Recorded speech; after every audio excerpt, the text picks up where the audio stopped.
I never thought a 13-year-old's birthday party would become the moment my entire world shifted. There, I was standing in my parents' backyard in suburban Sacramento, watching my 7-year-old son Lucas play with his cousins, while the adults chatted around picnic tables laden with birthday cake and barbecue. The October afternoon sun cast long shadows across the lawn, and everything felt perfect. I had just gotten promoted to regional sales manager at my company. My marriage was solid, and I was proud of how I'd been quietly supporting my family financially. My younger brother Danny had been struggling since his construction company folded 2 years ago, so I'd been covering his son Marcus's private school tuition and let him use my backup car indefinitely. It felt good to be the successful brother who could help out. Lucas was laughing as he chased his cousins around the swing set when Marcus deliberately stepped into his path and shoved him hard. My son went tumbling backward into the patio furniture with a sickening crack. Lucas hit the ground hard, his knee scraping against the concrete patio as he crashed into one of the metal chairs. Blood immediately began seeping through his torn jeans, and his elbow was already swelling where it had struck the chair's armrest. He started crying, not just from pain but from the shock of being pushed so aggressively. The entire backyard went quiet as adults turned to see what had happened.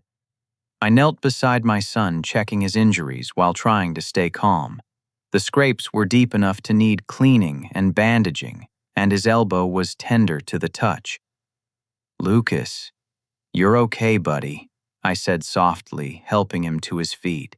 "Let's get you cleaned up." As I stood, I looked directly at Marcus, who was standing with his arms crossed, showing no remorse whatsoever. "Marcus, you need to apologize to Lucas. That was completely uncalled for." The 13-year-old rolled his eyes dramatically. "He got in my way. It's not my fault he can't watch where he's going." My brother Danny approached us, but instead of addressing his son's behavior, he shrugged dismissively. "Come on, Gareth, they're just kids being kids. No harm done." I felt my patience wearing thin. "Danny, your son deliberately pushed Lucas. Look at his knee. This isn't kids being kids." Marcus's face twisted into an ugly sneer as he looked me up and down. "You can't tell me what to do anyway. You're broke, so you don't matter." The words hit me like a physical blow.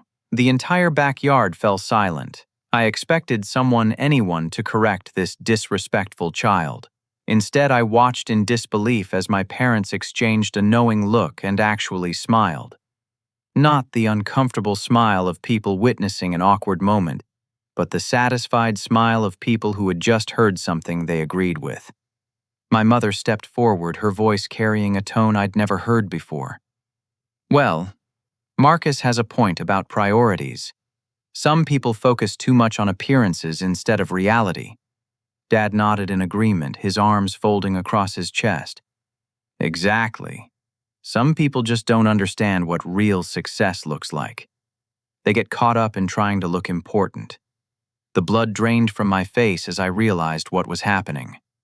My own parents were not only failing to defend me, but were actively supporting their grandson's cruel words. Danny and his wife Sarah exchanged glances, and Sarah actually smirked as she spoke up. "We've been trying to be polite about it, Gareth, but Marcus is just being honest. We know you've been struggling financially. Danny told us how you've been barely scraping by trying to look successful when you're actually desperate to feel useful by helping us out." The birthday party continued around us as if nothing had happened. Cousins resumed their conversations, someone turned the music back up, and life moved on. But for me, everything had changed in that moment. I was seeing my family clearly for the first time, and what I saw made my stomach churn. Danny stepped closer, his voice taking on a patronizing tone. "Look, brother, we appreciate what you've been trying to do with the tuition and the car, but we all know you can barely afford your own bills. We've been letting you help because it seemed to make you feel better about yourself." I stood there holding my injured son, surrounded by people who were supposed to love and support me, and realized I had been living in a complete delusion.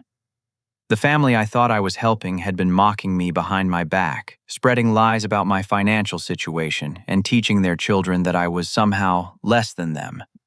Lucas tugged at my shirt, his eyes still watery from the fall. "Dad, can we go home now? My knee really hurts."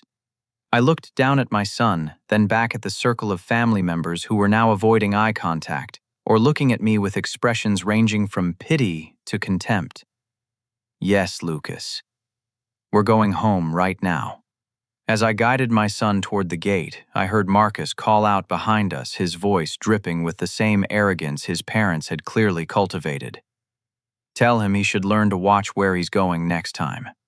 Nobody corrected him. Nobody called him back or demanded better behavior. The sound of laughter and conversation resumed before we even reached my car, as if the entire incident was already forgotten by everyone except me.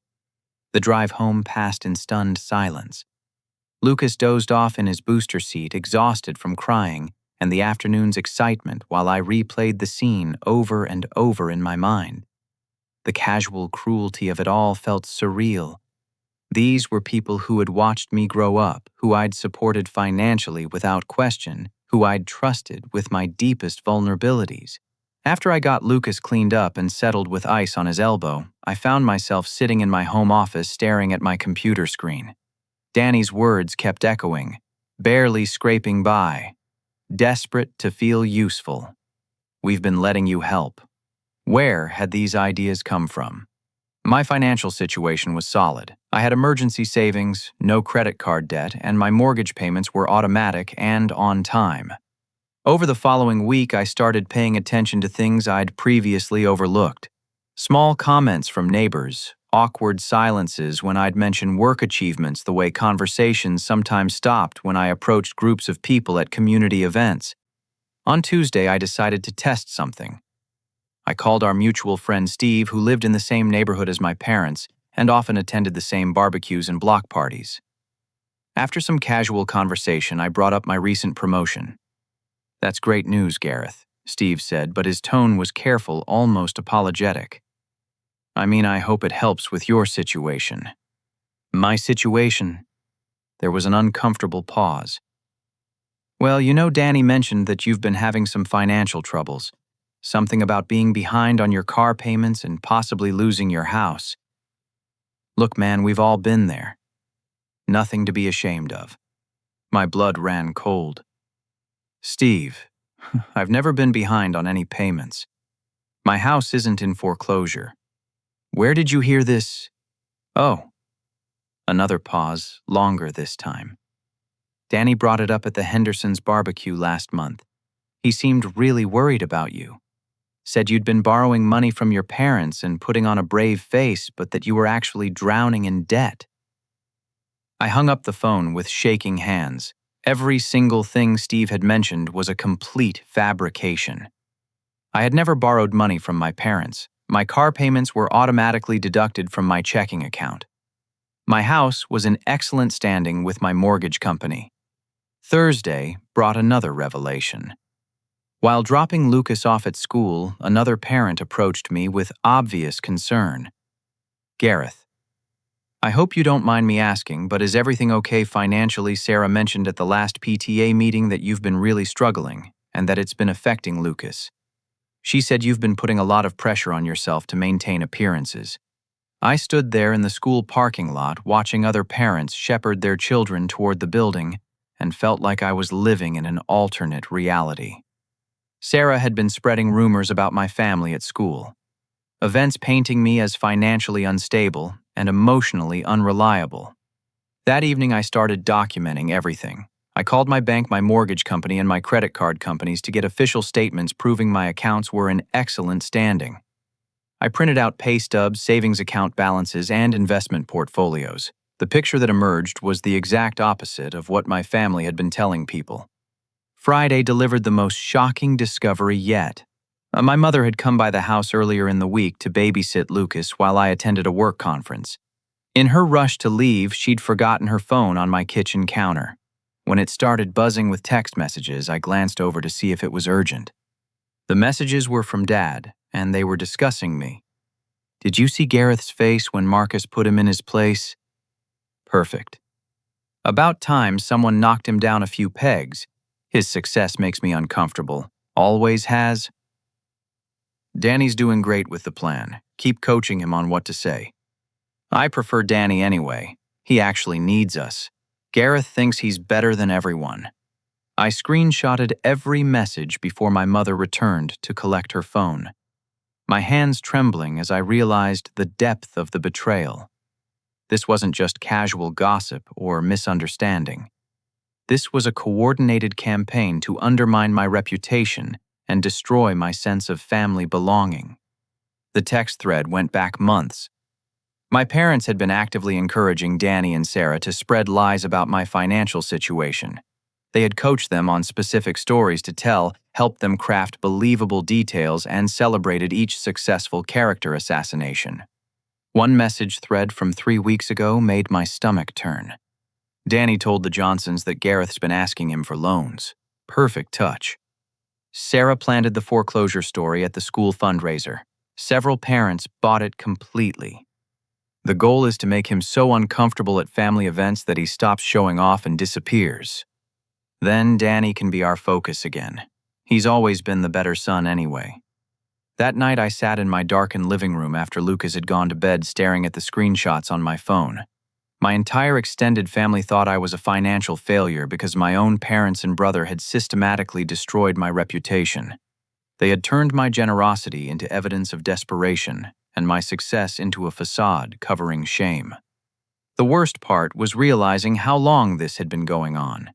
References in the messages suggested the campaign had started shortly after I'd begun helping Danny financially.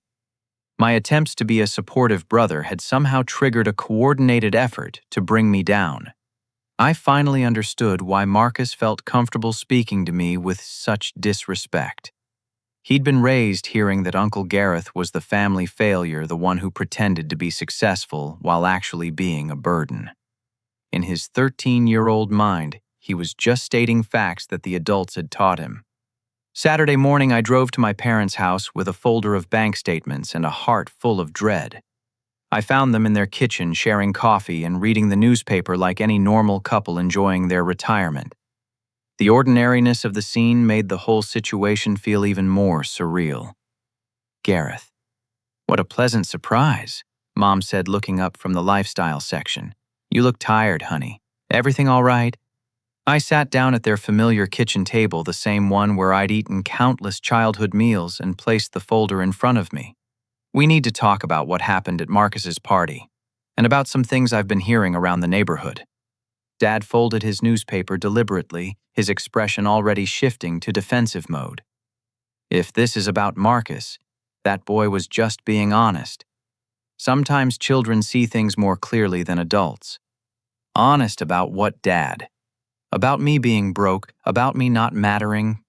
Mom's coffee cup clinked against its saucer as she set it down. Well, Gareth, you have been struggling financially. Danny's told us how difficult things have been for you. We're just trying to be understanding. I opened the folder and spread out my bank statements, pay stubs, and financial documents. Mom, take a look at these numbers. Tell me where you see struggling. They both leaned forward, their expressions changing as they scanned the evidence of my financial stability. Dad's eyebrows rose as he saw my savings account balance. Mom's mouth formed a small O when she noticed my salary. I've never borrowed money from you. I continued pulling out more documents. I've never missed a payment on anything. My house isn't in foreclosure, my cars are paid off, and I have more in savings than most people make in a year. So where did these stories come from? Dad straightened up, his jaw tightening. You've always been too proud, Gareth. Always thinking you're better than the rest of us. Maybe the stories got a little exaggerated, but the attitude is real. What attitude? Being successful, supporting my family, paying for my nephew's education without expecting anything in return. Mom's voice took on the guilt-inducing tone she'd perfected during my childhood. It's not about the money, sweetheart. It's about family loyalty. Danny needs support, not judgment from his successful brother. you make him feel bad about himself. So, instead of helping Danny improve his situation, you decided to destroy my reputation to make him feel better. We didn't destroy anything, Dad snapped. We just let people know the truth about what kind of person you really are. As if on cue, Mom's phone rang. She answered it without leaving the room, apparently comfortable having this conversation in front of me. What I heard next changed everything. "Oh, hi, Janet. Yes, the family reunion is coming along perfectly. We've got the community center reserved for next weekend. Are you and Robert still planning to participate in the intervention E?" My blood went cold. Mom continued talking, oblivious to my reaction. "Wonderful. We'll have all the documentation ready. It's time Gareth faced reality about his financial irresponsibility and stopped pretending to be something he's not. Danny's been working so hard to help his brother see the truth." She hung up and turned back to me as if nothing had happened, but I had heard enough to understand what was really happening. "An intervention?" I asked quietly. Dad had the grace to look slightly uncomfortable, but Mom jumped in with enthusiasm. "It's not an intervention exactly. It's more like a family meeting to help you acknowledge your limitations. We've invited the whole extended family to attend next weekend. Aunts, uncles, cousins, everyone who cares about you." "And what exactly are you planning to help me acknowledge?" "Your refusal to accept help," Dad said, warming to the theme. "Your insistence on maintaining this facade of success when everyone can see you're struggling. Your inability to be honest with yourself and your family." I sat there listening to them describe an elaborate plan to publicly humiliate me in front of 30 family members based on lies they had created and spread. They spoke about it with the casual confidence of people who believed they were doing something good and necessary. "Danny's been working really hard on this," Mom added. "He's prepared a whole presentation about how to help family members who won't admit they need support. It's actually quite touching." The pieces were falling into place with devastating clarity. This wasn't just about making me feel bad or knocking me down a few pegs. This was about publicly destroying my standing in the family so completely that I would disappear from family events altogether, leaving Danny as the undisputed center of attention and support. Later that evening, I was walking past Danny's house when I heard raised voices coming from the open kitchen window. I probably should have kept walking, but something made me pause in the shadow of their garage. "The inheritance is almost guaranteed now," Sarah was saying, her voice excited. "Your parents promised that if the intervention works and Gareth stops coming around, they'll give you the early inheritance we talked about." $50,000, Danny replied. "Plus Dad said he'd help me start the new business.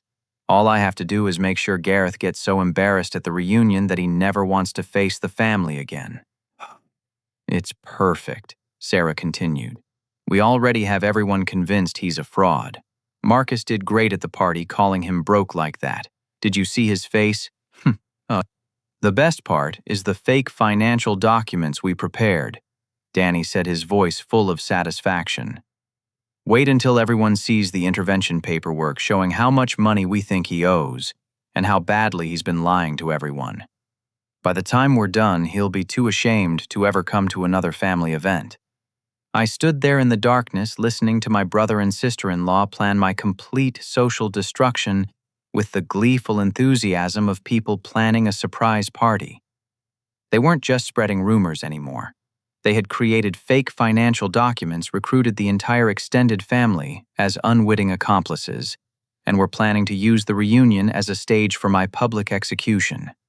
The cruelest part was realizing that my parents weren't just passive participants. They were the architects of the whole scheme, using their position as family matriarchs to legitimize Danny's lies and rally support for their plan. As I walked home, I felt something inside me shift. The hurt and confusion of the past week crystallized into something harder and more focused. They wanted an intervention. They were going to get one, just not the kind they were expecting. Instead of confronting them directly or trying to defend myself, I decided to let them think their plan was working perfectly. The next morning, I called Danny and asked if we could meet for lunch.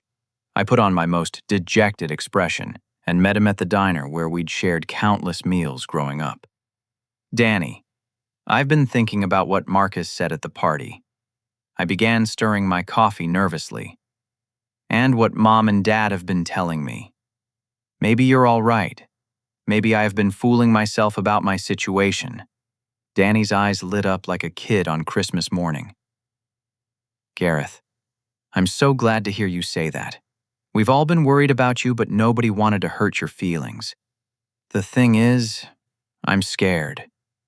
I continued, letting my voice crack slightly. I don't know how to ask for help.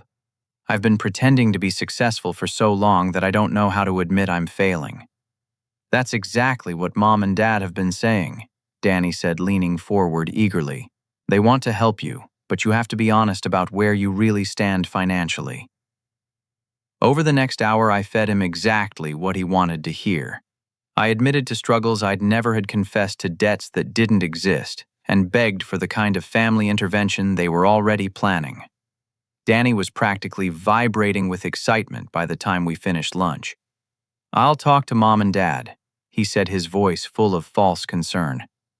Maybe we can move the family reunion up a week and make it more focused on helping you. Would that be okay?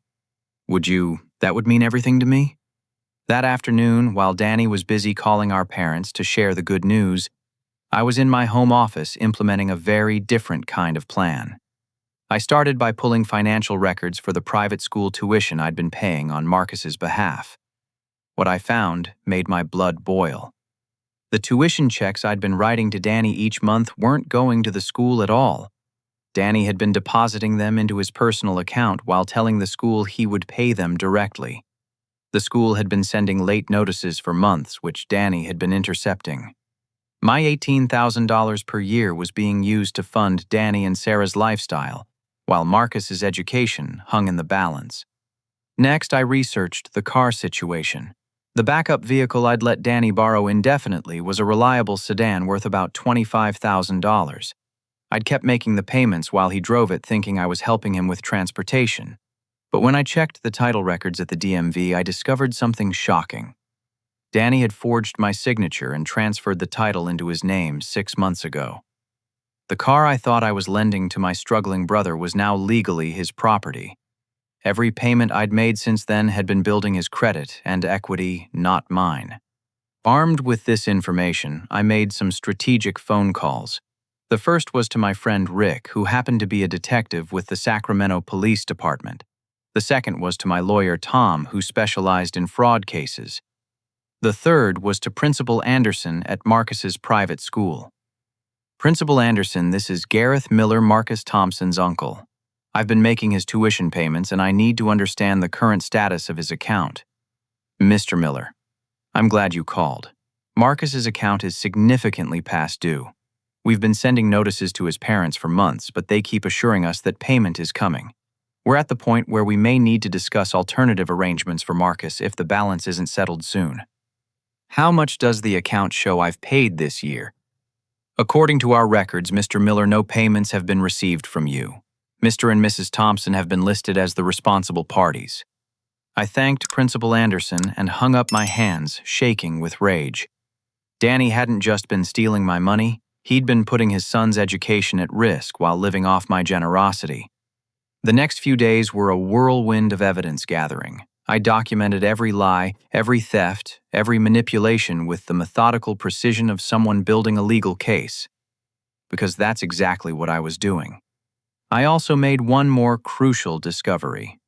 Years ago, when Dad had been dealing with some health issues, he'd given me financial power of attorney to handle his affairs if he became incapacitated. That power of attorney was still active, and it gave me the ability to access and modify certain financial accounts. Using this authority, I made some subtle but significant changes. I removed Danny as the primary beneficiary of Dad's life insurance and investment accounts, replacing him with a charitable foundation. I also discovered that Danny and Sarah's mortgage had recently been sold by their original bank to an investment company that specialized in buying distressed loans. With some discreet inquiries and financial maneuvering, I arranged to purchase that mortgage myself through a shell company. Danny and Sarah now owed their house payments directly to me, though they wouldn't discover this until I chose to reveal it. By Thursday, I had compiled a comprehensive folder of evidence that told the complete story of my family's deception and theft. Bank records forged documents, recorded phone conversations, witness statements, and financial analysis that painted a picture of systematic fraud and manipulation. Friday evening, I received the call I'd been expecting. "Gareth, it's Mom. We've decided to move the family reunion up to this weekend. Tomorrow afternoon at the community center. The whole family will be there, and we're going to focus on helping you through your financial difficulties." "That's wonderful, Mom. I'm ready to face the truth about my situation. Thank you for caring enough to bring everyone together." "We love you, sweetheart. This is going to be hard, but it's for your own good." As I hung up the phone, I looked at the folder of evidence sitting on my desk. Tomorrow, my family was expecting to watch me be humiliated and destroyed. Instead, they were going to learn what it felt like when the truth finally came to light. I spent that evening with Lucas, helping him with his homework and reading bedtime stories, savoring what might be the last normal evening before everything changed. Tomorrow, I would either salvage my family relationships or burn them to the ground. But either way, the lies would finally stop. Saturday afternoon arrived gray and drizzly-fitting weather for what was about to unfold. I walked into the community center carrying a single folder and wearing my most humble expression. The large meeting room was packed with familiar faces: aunts, uncles, cousins I hadn't seen in years, family, friends, and neighbors. Everyone was looking at me with expressions ranging from pity to curiosity to barely concealed satisfaction. Danny and Sarah sat at a table near the front, a laptop and presentation materials spread out before them. They'd clearly put significant effort into this moment. My parents flanked them like proud generals before a battle they were certain they'd already won. Marcus was there too, slouching in his chair with the same arrogant expression he'd worn at the birthday party. Even at 13, he seemed to understand that today was about his family's triumph over mine. "Gareth, thank you so much for coming," Mom said, standing to address the room. "Everyone, we appreciate you taking time from your weekend to help our family through this difficult situation." Murmurs of support filled the room. I could see genuine concern on many faces, people who believed they were here to help a family member in crisis. The manipulation ran so deep that most of these people were innocent victims of Danny and my parents' deception. Danny stood up, clearing his throat importantly. "First, I want to thank everyone for being here today. What we're about to discuss isn't easy, but it's necessary. My brother Gareth has been struggling financially for quite some time, and despite our attempts to help him privately, he's been unable to acknowledge the severity of his situation." He clicked his laptop and a presentation appeared on the portable screen they'd set up. The title slide read, "Family Intervention Helping Gareth Face Financial Reality." As you can see from these documents, Danny continued clicking to the next slide. "Gareth's financial obligations have become unsustainable. He's behind on his mortgage, his car payments, and has been borrowing money from our parents while maintaining the pretense of success." The slide showed what appeared to be official financial documents, complete with bank letterheads and account numbers. They were completely fabricated, but they looked convincing enough to fool people who had no reason to doubt their authenticity. Several family members nodded sympathetically. Uncle Robert leaned over to whisper something to Aunt Janet, their faces showing the kind of concern reserved for family members heading toward disaster. The hardest part, Sarah jumped in, her voice dripping with false compassion, "is that Gareth has been lying to all of us. He's been pretending to help our family financially when he's actually the one in desperate need of help." More nods around the room. I could see the narrative working exactly as they'd planned. I was being painted as a pathological liar whose pride had led him to elaborate deceptions and financial ruin. Dad stood up next, his voice carrying the weight of paternal disappointment. "Your mother and I have been trying to help Gareth for months, but he keeps insisting that he's fine. We've reached the point where we need family support to break through his denial." The room was completely silent. Now 30 pairs of eyes focused on me with expressions of concern and expectation. This was my moment to break down, confess my failures, and beg for the family's help and forgiveness. Instead, I stood up calmly and pulled my folder from under my chair. Before we continue, I said, my voice steady and clear, I have something I'd like to share with everyone. Danny's confident expression flickered slightly, but he nodded magnanimously. Of course, Gareth. The floor is yours. I walked to the front of the room and turned to face the assembled family. Thank you all for coming today. You're here because you care about me and want to help someone you believe is in trouble. That kind of family loyalty means everything, and I want you to know how much I appreciate it. I opened my folder and pulled out the first set of documents. However, before we discuss my financial situation, I think everyone should see what my actual financial situation looks like. I held up my bank statements, making sure everyone could see the official letterheads and account balances. These are my current bank statements. As you can see, I have $47,000 in savings, no credit card debt, and my mortgage is not only current, but ahead of schedule. A ripple of confusion went through the room. Danny's face had gone pale, but he forced a smile. Gareth, those documents could be from anyone's account. This is exactly the kind of denial we're talking about. You're absolutely right, Danny, I said, pulling out the next set of papers. That's why I brought certified copies directly from the bank, along with verification letters from my mortgage company and my employer confirming my salary and employment status. I began distributing copies throughout the room, watching as family members examined official documents that told a very different story from the presentation Danny had prepared. Uncle Robert looked up from his papers, confusion evident on his face. Gareth, these numbers don't match what we were told at all. According to this, you're doing quite well financially. That's because everything you were told was a lie, I said simply. And now I'd like to show you where those lies came from. I pulled out my phone and connected it to their presentation system, replacing Danny's fabricated slides with screenshots of text messages between my parents and brother. The room erupted as people read the messages displayed on the screen. Direct quotes about making me uncomfortable at family events, plans to knock me down a few pegs, and celebrations of successful character assassination attempts.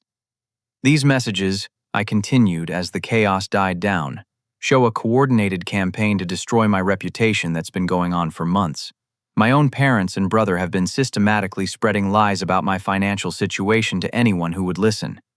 Aunt Janet stood up, her voice shaking with anger. Are you telling us that we were brought here under false pretenses? That we were recruited to participate in some kind of cruel joke? I'm afraid so, I said, pulling out more evidence. But it gets worse. Danny, would you like to tell everyone where the $18,000 I've been giving you for Marcus's tuition has actually been going? The color drained completely from Danny's face. Sarah grabbed his arm, her eyes wide with panic. That's a private family matter, Danny stammered, but his voice lacked conviction. I held up a letter from Principal Anderson. According to Marcus's school, no tuition payments have been received in my name. The account is severely delinquent and Marcus is in danger of being expelled due to non-payment. The room exploded again. Cousin Michael, who had teenage children of his own, stood up and pointed at Danny. Are you telling us you've been stealing education money from your own kid? It's not stealing, Sarah said defensively, but her voice was shrill with desperation. We had other expenses. We were going to pay the school back. With what money? I asked, pulling out the final piece of evidence. Maybe with the car you forged my signature to steal. I held up the DMV records showing the illegal title transfer, along with a statement from Detective Rick Morrison confirming that forgery of vehicle titles constituted felony fraud in California. The room went dead silent. Danny was now visibly shaking, sweat beading on his forehead despite the cool temperature in the community center. Ladies and gentlemen, said a voice from the back of the room. I apologize for interrupting. Everyone turned to see Detective Morrison entering the room, along with Principal Anderson and my lawyer, Tom Richards. I invited a few additional people to today's gathering, I explained to the stunned faces around me.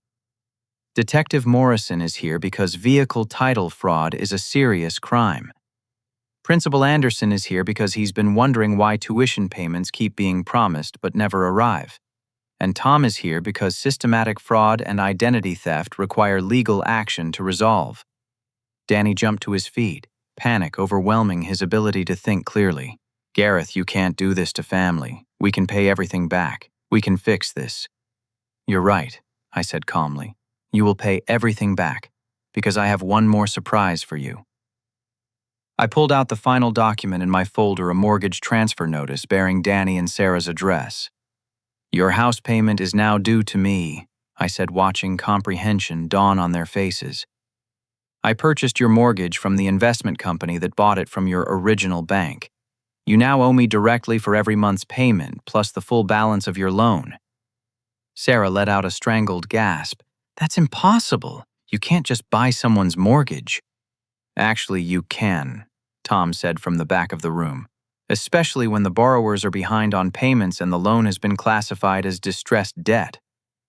I turned to address Marcus, who had been watching the proceedings with growing understanding. Marcus, you told me at your birthday party that I don't matter because I'm broke. I hope today has been educational for you about the difference between actual financial strength and the lies your parents have been telling you.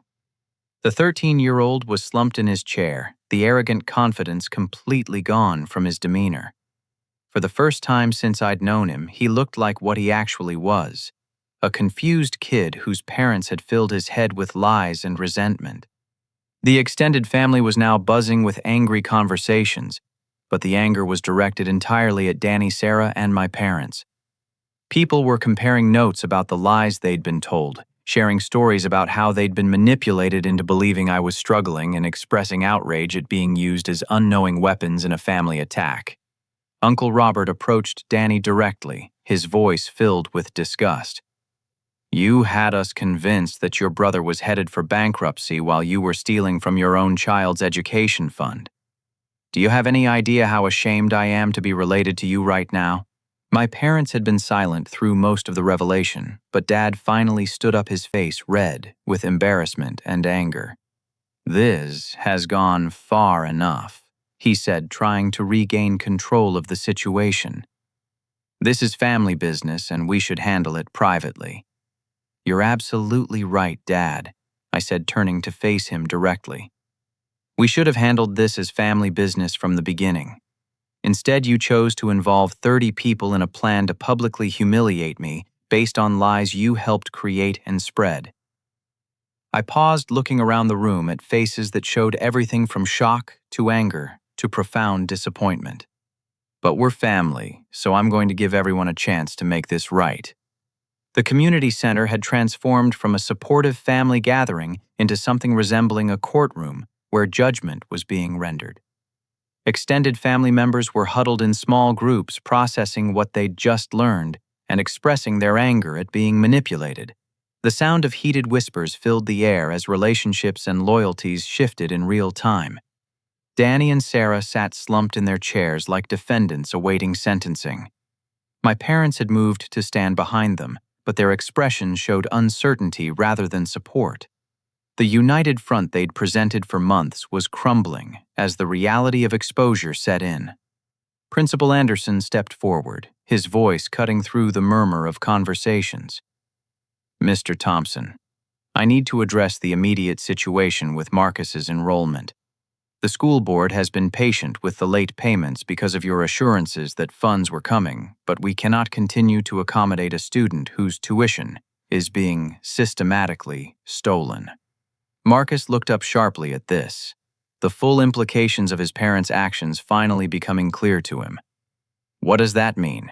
He asked, his earlier arrogance replaced by genuine fear. It means, Principal Anderson continued, that unless the full outstanding balance is paid by Monday morning, you'll need to transfer to your district public school immediately. Sarah started crying, not the manipulative tears she'd used to gain sympathy in the past, but the genuine despair of someone whose carefully constructed world was collapsing. We can get the money, she said desperately. Danny can get a loan, or we can borrow from someone, or... With what collateral? Tom asked from his position near the door. Your house is mortgaged to someone who has every legal right to foreclose if you default. Your car is financed and could be repossessed. Your credit rating is about to take a significant hit when word of this fraud becomes public.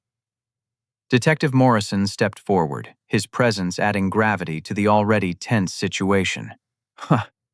Mr. Thompson vehicle title fraud is a felony in California. The evidence Mr. Miller has provided appears to show clear criminal intent. I need to inform you that charges may be filed depending on how you choose to proceed from this point. The room fell silent as the legal ramifications became clear. This wasn't just family drama anymore. It had crossed into criminal territory. Danny finally spoke, his voice barely above a whisper. Gareth, please. We'll pay everything back. We'll make this right. Just don't press charges. Don't destroy our family. I looked at my brother, this person I'd supported and trusted, who had repaid my generosity with lies and theft. Part of me wanted to see him face the full consequences of his actions. But looking at Marcus slumped in his chair and finally understanding how his parents' behavior had put his future at risk, I realized that pure revenge would hurt the innocent, along with the guilty. Here's what's going to happen, I said, addressing the room but focusing on Danny and Sarah.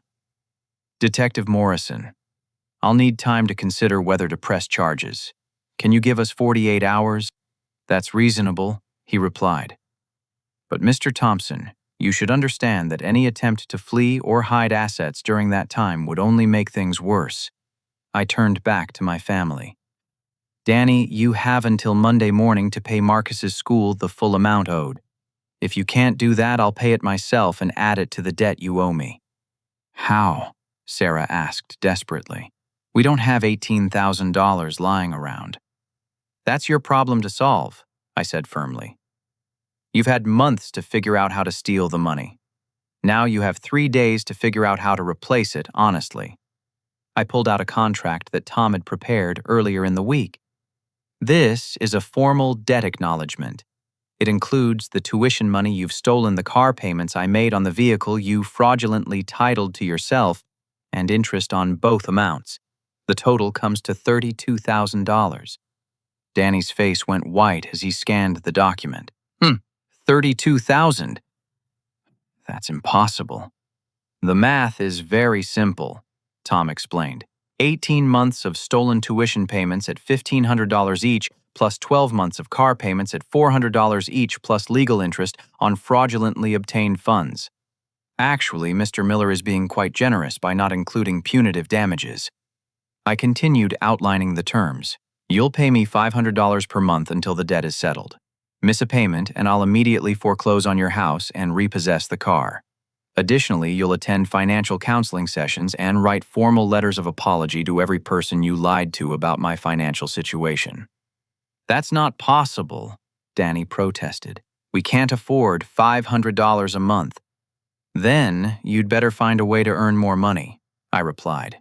Maybe by getting an actual job instead of living off stolen tuition funds. The harsh reality was settling in for everyone in the room. Uncle Robert spoke up, his voice filled with disgust.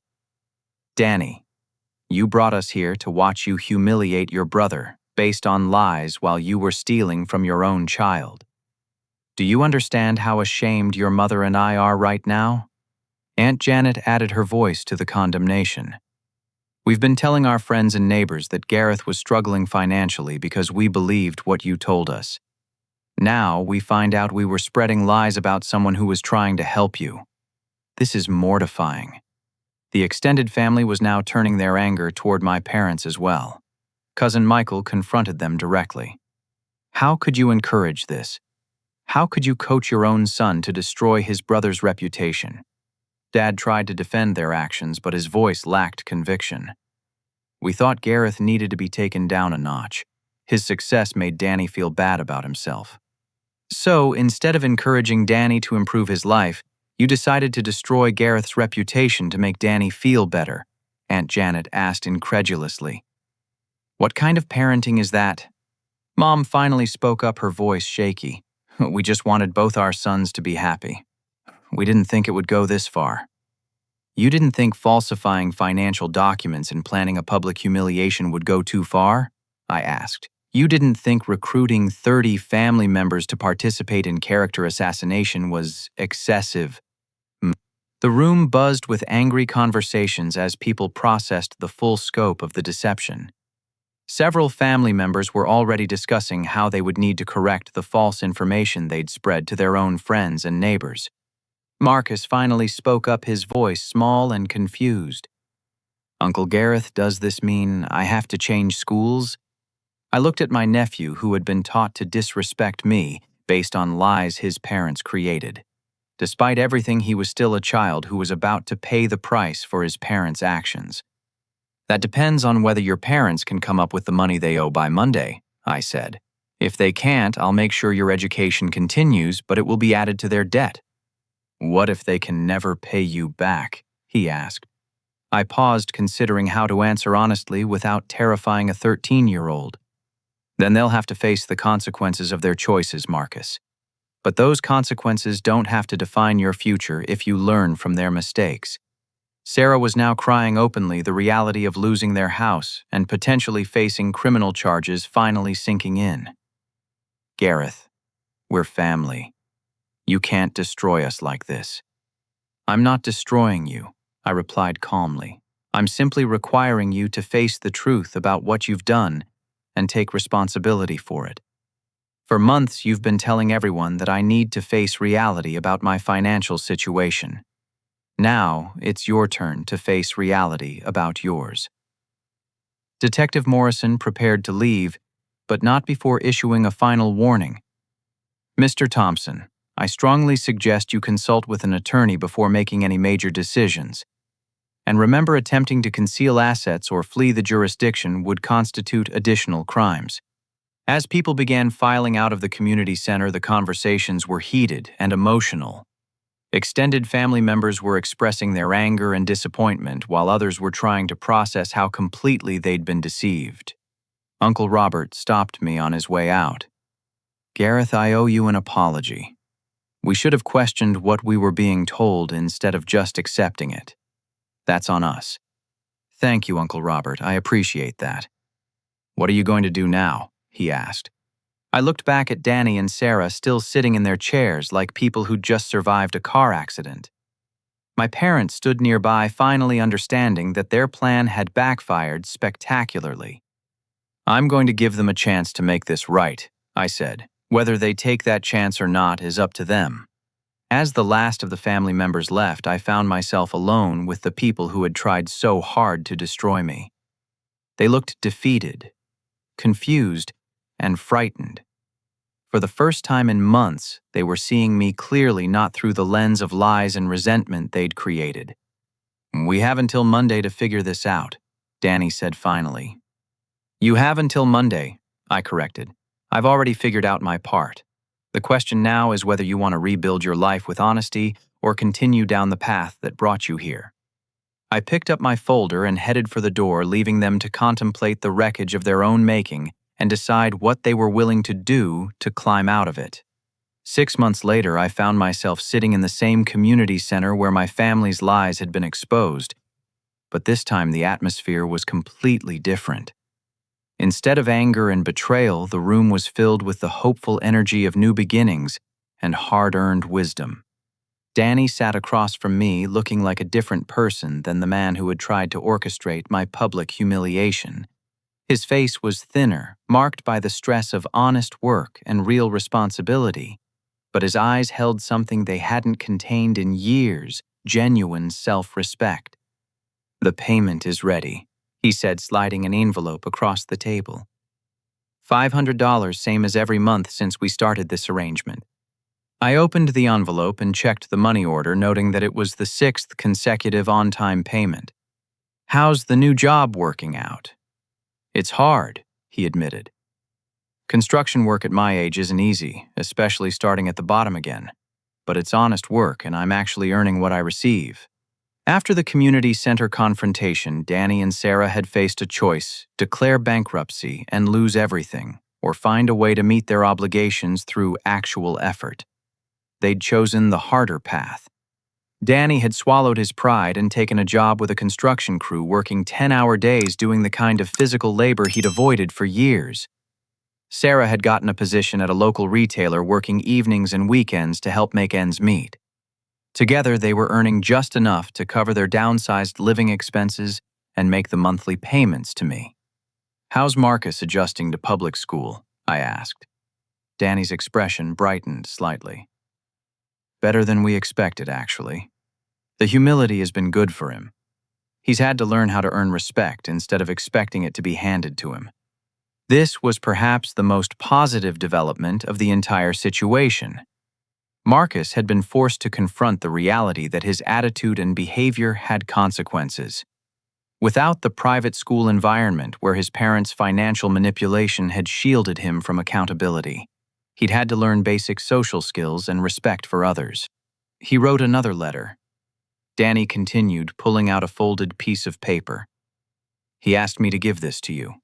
I unfolded the handwritten note, recognizing Marcus's careful script. "Uncle Gareth. I know I've apologized before, but I wanted to say it again. I was wrong to push Lucas and wrong to say you didn't matter because you were broke. Even though you weren't actually broke, it still would have been wrong to say. I learned that a person's worth isn't about money. My parents taught me the wrong things, and I'm trying to learn better. I hope Lucas is okay and that maybe someday we can be real family again. Your nephew, Marcus." The letter represented months of growth and reflection. After the initial shock of his parents' lies being exposed, Marcus had gone through his own journey of understanding how his behavior affected others. "He's been asking about Lucas," Danny added, "wondering if they might be able to play together again sometime." "We can arrange that," I said. "Lucas has been asking about his cousin, too. Kids are often more forgiving than adults." The conversation was interrupted by Sarah arriving with coffee for all of us. She looked tired but healthier than she had in years, the stress lines around her eyes softened by something that looked like peace. "How are the financial counseling sessions going?" I asked her. "Eye-opening," she replied, sitting down beside Danny. "We never really understood how to manage money properly. We were just spending and hoping somehow it would work out. The counselor has been teaching us actual budgeting skills." One of the requirements I'd imposed was that both Danny and Sarah attend financial literacy classes. They'd resisted initially viewing it as another humiliation, but had gradually begun to appreciate the practical skills they were learning. "The hardest part," Sarah continued, "was writing all those apology letters, having to contact every person we'd lied to about you and admit what we'd done. That was mortifying. But necessary," Danny added. "We had to own what we did to people, not just to you." The apology letters had been particularly challenging because they required Danny and Sarah to contact neighbors' family members, school parents, and community members to correct the false information they'd spread. Many of these conversations had been difficult and embarrassing, but they'd also been educational.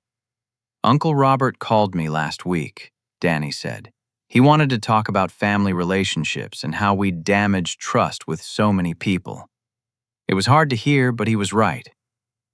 The extended family's reaction had been one of the most painful consequences for my parents and brother. Many relatives had simply stopped inviting them to gatherings, unwilling to associate with people who had orchestrated such elaborate deception. Family barbecues, holiday celebrations, and social events that had once been automatic invitations now required rebuilding trust that might take years to restore. My parents had faced their own reckoning. The revelation that they had been the masterminds behind the character assassination campaign had shocked even relatives who had known them for decades. Dad's position as the family patriarch had been permanently damaged, and Mom's role as the caring matriarch had been revealed as potentially manipulative and cruel. "How are they doing?" I asked, referring to our parents. "They're struggling," Danny admitted. "Losing their status in the family has been hard for them. They keep asking when things will go back to normal." "And what do you tell them?" "That normal never existed. We were all living in a fantasy where lies were acceptable if they made us feel better about ourselves." This insight represented perhaps the most significant growth Danny had achieved. He was beginning to understand that their family's dynamics had been unhealthy long before the intervention, and that real healing would require fundamental changes in how they related to each other. "I need to tell you something," Sarah said, her voice becoming more serious. "We found out why we really started resenting your success." I leaned forward, curious about this revelation. "The financial counselor helped us understand that we were angry at you for being responsible while we were irresponsible. Every time you achieved something or helped us financially, it reminded us of our own failures. Instead of using that as motivation to improve, we decided to tear you down." Danny nodded in agreement. "It was easier to convince ourselves that your success was fake than to admit that our struggles were largely self-created. We wanted to believe that everyone was equally messed up because that would mean we didn't have to change." This level of self-awareness had taken months to develop, supported by counseling and the harsh reality of facing consequences for their actions. They were learning to take responsibility for their choices instead of blaming external circumstances or other people. "What about the future?" I asked. "What are your plans as you continue paying off the debt?" "We're actually talking about starting fresh somewhere else," Sarah said. "Maybe moving to a different state where we can build new relationships without the baggage of what happened here. The debt comes with us wherever we go," Danny added quickly. "We're not trying to escape our responsibilities, but we think a fresh start might be good for Marcus and for our marriage." I found myself respecting this decision. They weren't running away from consequences, but they were recognizing that rebuilding their lives might be easier in an environment where they weren't constantly confronted with the damage they'd done to their reputation and relationships. "There's something else," Danny said, his voice becoming more hesitant. "We want to talk about Marcus's college fund." I waited for him to continue. "We know we don't have the right to ask for anything, but we're worried about his future. We can't afford to save for college while paying off our debt, and we don't want him to pay the price for our mistakes his whole life." This was a legitimate concern. Marcus was now 14 and would be thinking about college in just a few years. Their financial situation meant that they couldn't provide the educational opportunities he would need. "I've been thinking about that too," I said. "I have a proposal." I pulled out a document I'd prepared earlier that week. "I'm willing to establish a college fund for Marcus, but with conditions. He has to maintain good grades, participate in community service, and continue demonstrating the personal growth he's shown this year. The fund will be managed by a third party, so there's no temptation for anyone to misuse it." Danny and Sarah stared at the document, clearly not expecting this kind of generosity after everything that had happened. "Why would you do this for us?" Sarah asked, her voice barely above a whisper. "I'm not doing it for you," I replied honestly. "I'm doing it for Marcus. He's learning to be a better person, and he shouldn't be permanently handicapped by his parents' poor choices." "But after everything we put you through?" "That's exactly why this matters," I interrupted. "You taught Marcus that people's worth was based on money, and that family members were expendable if they didn't serve your needs. I want to teach him something different." The document outlined a structured savings plan that would provide Marcus with college funding if he met specific academic and character requirements. It was designed to reward his personal growth while ensuring that the money couldn't be diverted for other purposes. "This is more than we deserve," Danny said, his voice thick with emotion. "It's not about what you deserve. It's about what Marcus needs to break the cycle you created." We spent the next hour discussing the practical details of the college fund and reviewing Marcus's progress in school and his personal development. The transformation in all of them was remarkable, but it had required facing the full consequences of their choices without the safety net of lies and manipulation they'd relied on for so long.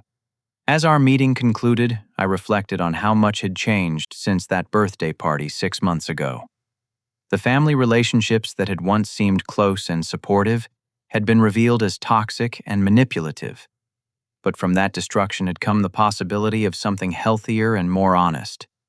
"Gareth," Danny said as we prepared to leave, "I need you to know that I understand now what we took from you. It wasn't just money or reputation. We took your trust in family, and that's something that can't be repaid with monthly payments." "You're right," I agreed. "But trust can be rebuilt if people prove they're willing to change." "Are we earning that?" Sarah asked. Are we proving we can change? I considered the question carefully. 6 months ago, they had been people who would steal from their child's education fund while orchestrating elaborate lies to destroy someone who was helping them. Now they were working honest jobs, taking responsibility for their actions and asking the right questions about how to rebuild their lives. You're making progress, I said finally. The question is whether you can sustain these changes when things get difficult or when the temptation arises to take shortcuts. As I drove home, I thought about the lessons this experience had taught me. I'd learned that family relationships require boundaries, that generosity without accountability can enable destructive behavior, and that sometimes the most loving thing you can do for someone is to let them face the consequences of their choices. But I'd also learned something else: people can change if they're willing to do the hard work of honest self-examination, and if they're held accountable for their actions with both firmness and fairness. Lucas was waiting for me when I got home, eager to hear about my meeting with his uncle and aunt. He'd been following the family situation with the curious intelligence of a child trying to understand adult complexities. Dad, did Uncle Danny pay you again this month? He asked. Yes, he did, right on time. Does that mean he's being responsible now? It means he's learning to be responsible. It's a process, Lucas. People don't change overnight. Do you think Marcus and I can be friends again? I considered how to answer this question honestly while remaining age-appropriate. I think Marcus is learning to be a better person, just like his parents are. If he keeps growing and changing, then yes, I think you two can have a good relationship. What if he's mean to me again? Then you'll tell me and we'll address it. But you don't have to accept being treated badly just because someone is family. This was perhaps the most important lesson I wanted Lucas to learn from this entire experience. Family relationships, like all relationships, require mutual respect and healthy boundaries. Being related to someone doesn't give them permission to treat you poorly or take advantage of your generosity. That evening, I started writing in a journal I'd begun keeping since the intervention. The process of documenting this experience had helped me understand my own growth and the lessons I wanted to remember. Today's entry read, 6 months after the intervention, I can see that the pain of that experience was necessary for all of us. Danny and Sarah are learning to live with integrity instead of manipulation. Marcus is developing empathy and respect for others. My parents are beginning to understand that their favoritism and enabling behavior damaged both their sons. And I'm learning that true family love sometimes requires saying no to destructive behavior even when it's difficult. I closed the journal and reflected on how this experience had changed my understanding of family success and personal worth. The old me might have continued enabling Danny's behavior indefinitely, mistaking financial support for love, and allowing my family to define my worth based on their comfort level with my achievements. The new me understood that real family support means helping people grow into their best selves, not protecting them from the consequences of their worst choices. It means setting boundaries that preserve everyone's dignity and refusing to participate in systems of manipulation and lies even when they're wrapped in the language of family loyalty. Most importantly, I'd learned that my worth wasn't determined by my bank account, my family's approval, or anyone else's comfort with my success. It was determined by my character, my choices, and my commitment to living with integrity. As I prepared for bed, I realized that the journey wasn't over. Danny and Sarah still had years of payments ahead of them. Marcus still had growing up to do. My parents still needed to rebuild trust with the extended family, and I still needed to continue modeling the kind of family relationships I wanted Lucas to understand and expect. But for the first time in months, I felt genuinely optimistic about the future. Not because everything was perfect, but because everyone was finally dealing with reality instead of living in elaborate fantasies built on lies and resentment. The phone rang as I was turning off the lights. It was Danny. Gareth. I just wanted to say thank you for the college fund proposal. Sarah and I have been talking about it all evening, and we want you to know how much it means to us that you're willing to invest in Marcus's future despite everything we've done. He's a good kid who made mistakes because adults taught him the wrong lessons, I replied. Everyone deserves a chance to learn better. We're going to make sure he earns this opportunity, and we're going to keep earning your trust back 1 month at a time. I know you will, Danny. Good night. As I hung up the phone, I smiled, thinking about how different this conversation was from the hostile exchanges we'd had 6 months ago. Change was possible, but it required courage, honesty, and the willingness to do hard work without guarantees. Before I go, I want to ask you something that's been on my mind since sharing this story. Have you ever been in a situation where family members took advantage of your generosity or tried to make you feel guilty for your success? How did you handle it, and what did you learn about setting boundaries with people you love? I'd really appreciate hearing your thoughts in the comments below. If this story resonated with you or reminded you of similar experiences in your own life, please like this video and share it with others who might benefit from hearing about the importance of healthy boundaries in family relationships. And if you're interested in more stories about overcoming family conflicts and building stronger relationships, please subscribe to the channel for new content every week. Thank you for listening to my story and for being part of this community where we can share experiences and learn from each other. I hope that whatever challenges you're facing with family relationships, you'll remember that you have the right to be treated with respect and dignity, regardless of your bank account or anyone else's opinion of your worth. Take care of yourselves, and remember that sometimes the most loving thing you can do is refuse to enable someone else's worst behavior, even when it's difficult.